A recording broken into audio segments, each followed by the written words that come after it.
first Fire Hose tour was opening up for Sonic Youth in the fall of 1986. I think they called it the Flaming Telepaths Tour. One of these gigs towards the end was at Hampton College in Western Massachusetts. And I would play Star Power with them, and then the rest of the Fire Hose guys would come on and we would do the Red and the Black. So at the end of this gig in Hampton College, end of doing Star Power, yeah, we'd have two basses at this kind of trip. They all tackled me. I mean, this is with the guitars on and everything. Yeah, they just jump on me and tackle me. And I have terrible knees, you know. I was born with them bad. I had surgeries in my early 20s to try to keep them from falling out.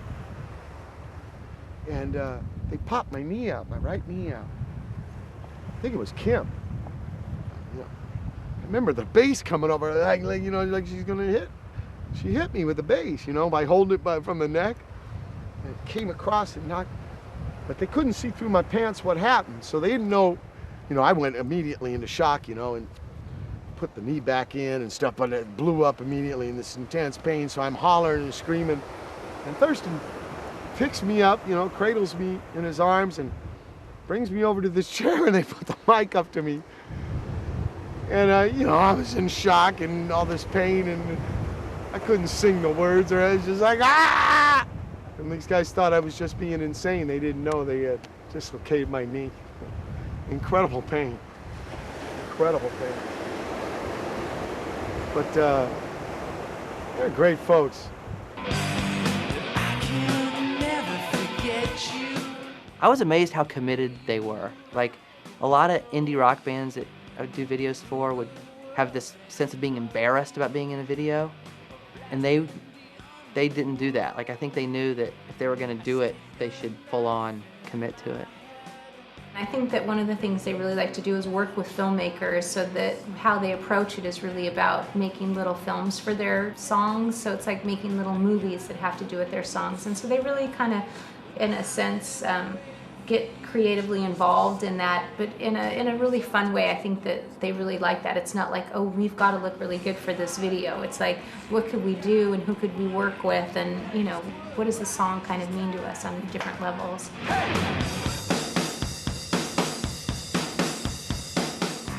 I had heard Sonic Youth probably on college radio. I just thought, well, you know, who's this New York band? I was kind of curious about them. I would see them when I could, you know, on Super 8 film, without any real agenda, just merely as a kind of a documentation of a scene. I was just more interested in actually capturing the music and the environment and what was going on. And it wasn't a lot of money, so that freed up, you know, the whole creative process.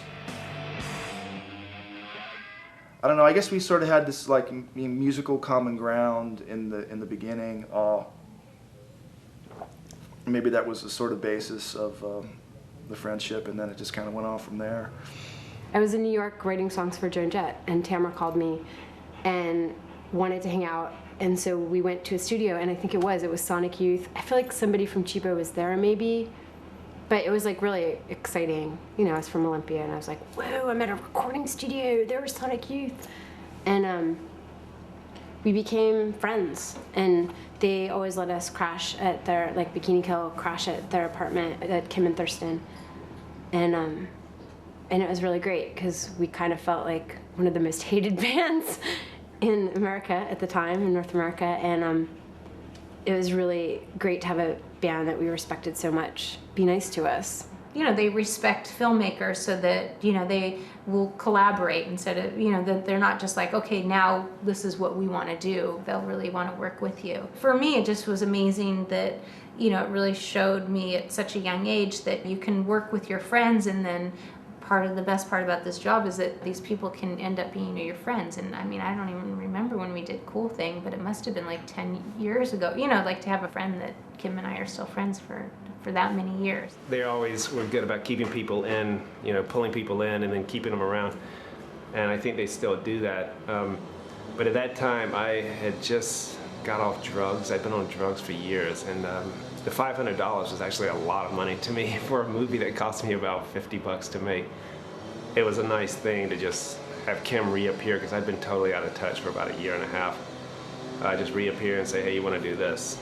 All that wildness that we were exposed to, those first Hollywood gigs and stuff, it had kind of gone away. And so in a way, the Sonic Youth people brought back this whole, well, we're going to find where the wall is by pushing against it, and not just to say, oh, it's over there. And it really revitalized us. It wasn't such a negative thing to feel old-fashioned in a way. It was a thing to ignite us, reignite us. So had huge effect on us. Time I left a message on the machine about Thurston losing some stuff, you know. Couldn't remember where it was, and the next day I remembered, so I call up. This thing ends up on an album. It ends up, he made a video of it even. I also asked me if I wanted to be like on the cover of ID after it happened, and you have to like wink, and I was like, no. That was like the only career thing. And then I remember that Aerosmith video came out with Alicia Silverstone, and I was like, man, I could have turned this into a career, but I didn't. Yeah, I think it was just we're going to do a video for every song on the record, and then besides the ones that were singles or whatever, like the real videos that they were doing, like Cool Thing or whatever, everybody would have the exact same amount of money for their budget. I don't remember what that was.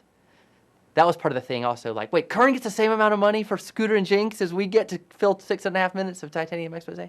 I like did videos, and they're easy to do, but I really hate it, you know. I mean, I don't know.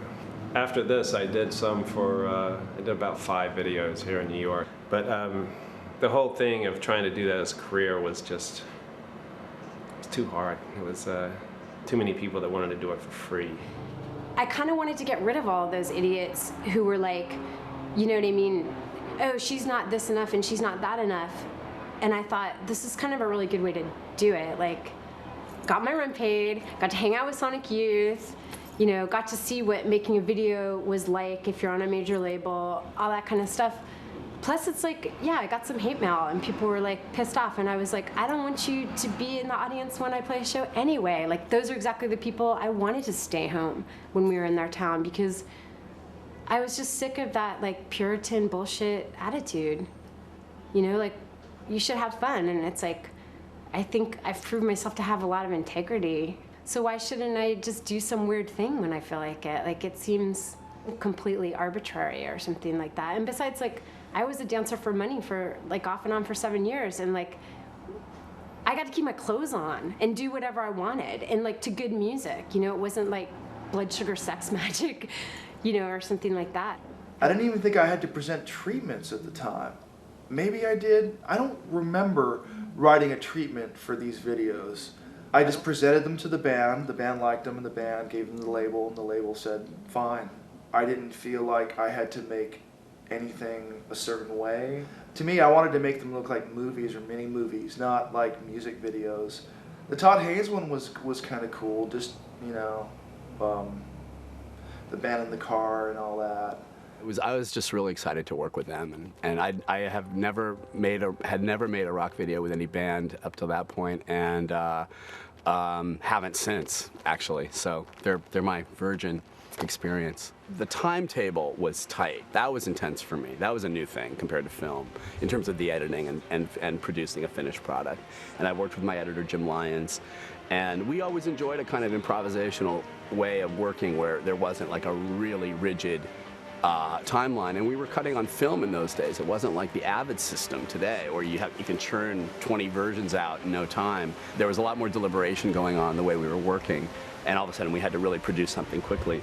And I liked the first cut. I haven't seen my original cut because ultimately the cut we made was taken to the Geffen folks, and of course this was the Sonics' first time with a huge label. So they looked at our first cut, and I think we asked for some input, and I thought we had time to input some of those changes. But before we knew it, they had taken it and sort of recut it and made some changes, and that became the finished video. I don't know, I think like somewhere around there is when I did do that re-edit of the Todd Haynes video, which was so bizarre because I guess they did like a Todd Haynes video, and you know, we all worshiped Todd Haynes at that point because he, you know, had done the Barbie doll movie. And so he did that video, and I just remember that the record company was like, this is a mess, what do we do, you know? And so I like edited it. I don't think it was that big of a difference. I think I just made it a little bit more structured than Todd's version. Certainly understood like the situation we were in, and so it wasn't like he was angry. I just think it was just sort of, it was more frustrating in a way. But I totally remember running into Todd Haynes one time, and he was like so upset about it, like deeply troubled, and like I was you re-edited my video, you know, like, and I was like, oh my God, I'm sorry, you know, and we then became friends. But I think he was really upset about it, you know, and it happens all the time in this business that stuff gets recut or rewritten or you know, whatever. It's nothing, it was all his footage. It just was a little bit more cohesive for a different audience. But yeah, I just remember like Todd like coming after me one time somewhere. But it was fun. It was fun to work with them, and I really found, I mean, they're just such great people, and I've stayed in touch with all of them since then.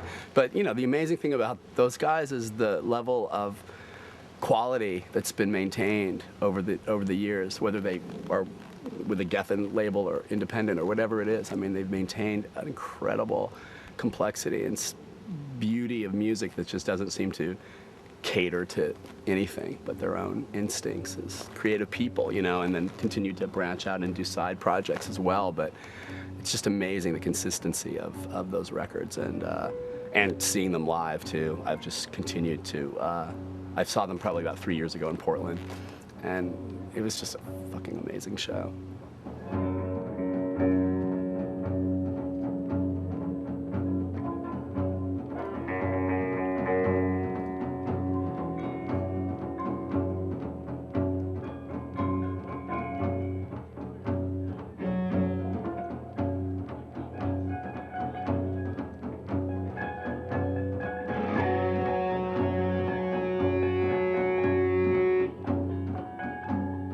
It's trippy how they complemented each other. Kim and Thurston on one side and Lee over here.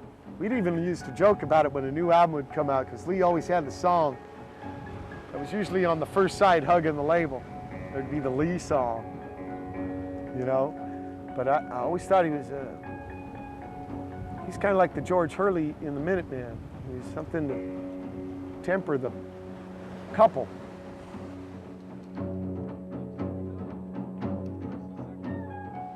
You know, they toured a lot in Europe before they ever played US. And they finally did a US tour. And they came and played the Anti-Club in Hollywood. And, you know, me and D. Boone, Georgie, we were proud of the Minutemen, you know, being kind of like this forward-thinking, experimental, trying to be, you know, wild. And we see Sonic Youth play this. Thurston's got like screwdrivers and the guitar, you know, and he's hitting him with a drumstick, and me and D. Boone felt so old-fashioned. We felt like Chuck Berry.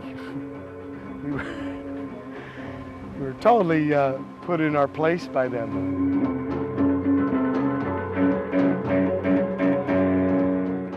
If you ever see them play live, they're like one of the most amazing bands to see live. And Kim Gordon is just, you know, whatever, as a girl icon playing her bass, like you can't, she's such an icon. And so as a friend, it was this crazy thing of like, I'm still always like such a huge fan.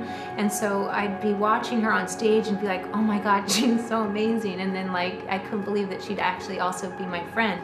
You know, because usually you hear about experiences where people work with people and then they never want to see them again. And then the same thing with Thurston. You'd watch Thurston play guitar and it'd be like, you can't believe how good he plays guitar. And each time I would just always be completely blown away because their stage thing is amazing. So that part was always a little bit interesting, and you know, they're so normal in person, so you'd never think it was the same people. So that part's really awesome. You know, if you do something that you know you have fun with, that you can also have a good relationship with people and that can last. So that was kind of cool.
Thanks. God bless you all.